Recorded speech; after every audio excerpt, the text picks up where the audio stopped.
ජේසු පිහිටයි අද දවසේ අපි කතා කරන්න බලාපොරොත්තු වෙන්නේ කිතුණු කාන්තාවක් Tamanගේ විවාහයට කෙනෙකු තෝරගන්නේ කොහොමද කියලයි. අපි දන්නවා පිරිමි ළමයෙකුට ගැහැණු ළමයෙක් තෝරගන්න නම් බයිබලයේ පැහැදිලි කාරණාවල් 5ක් තිබෙනවා. නමුත් ගැහැණු ළමයෙකුට පිරිමි ළමයෙක් තෝරගන්නත් එහෙම කාරණයක් තිබෙනවද?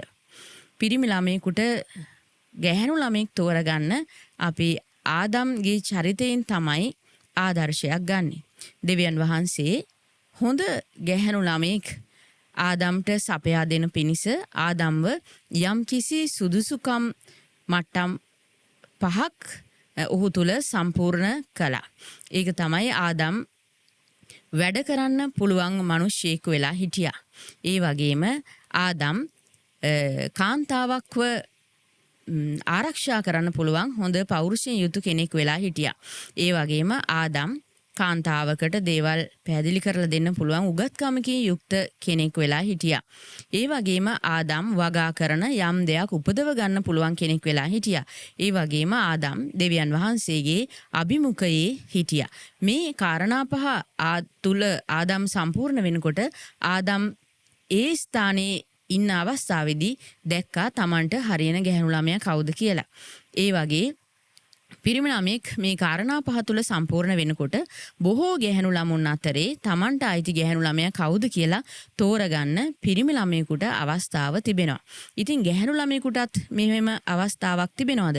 ගැහැණු ළමයෙක් තෝරගන්න කොට Tamanට අයිති සහකරුව ගැහැණු ළමයෙක් මීට වඩා වෙනස් උතුම් ක්‍රමයක් අනුගමනය කරනවා. ඒක තමයි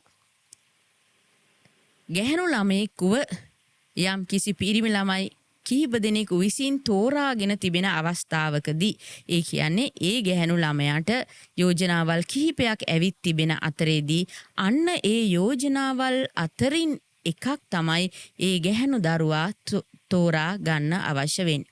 එහෙම නැතුව ගැහැණු ළමයෙක් Tamanට කැමති පිරිමි ළමයෙක් හොයාගෙන යන එක දෙවියන් වහන්සේගේ වචනයට ඒ දර්ශනයට අදාළව එකඟතාවයක් පෙන්වන්නේ නැහැ. ඒ නිසා ගැහැණු ළමයෙක් කෙනෙක්ව තෝරගන්න ඕනේ Tamanට ආවා වූ යෝජනා අතරින් හොඳම යෝජනාවයි.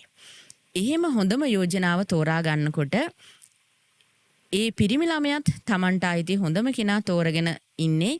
ඒ ගැහැණු ළමයාත් Tamanට අයිති හොඳම කෙනා තෝරගෙන ඉන්නේ. ඒ නිසා මේ විවාහය ඉතා සාර්ථක වෙනවා. ඒ නිසා ගැහැණු ළමයින්ට මම දෙන අවවාදය ඔබට කැමති කෙනෙකු සොයා යෑමේ රාජකාරිය නෙවෙයි ඔබ කරන්න ඕනේ. ඔබට කැමති වූ අය අතරින් හොඳම කෙනා තෝරගන්න එක තමයි ඔබ කරන්න ඕනේ. ඒ විට දෙදෙනාගේම හොඳම කැමැත්ත එම කැමැත්ත වී තිබෙනවා. සාර්ථක පෞ ජීවිතයක් එතනින්ම ආරම්භ කිරීමේ හැකියාව තිබෙනවා. මම ආශිර්වාද කරනවා ඔබට සාර්ථක පෞ ජීවිතයක් ගත කරන පිණිස සාර්ථකව තමන්ගේ සහකරු සහකාරිය සොයා ගන්න ඔබට හැකි වේවි කියලා. ජේසු පිහිටයි.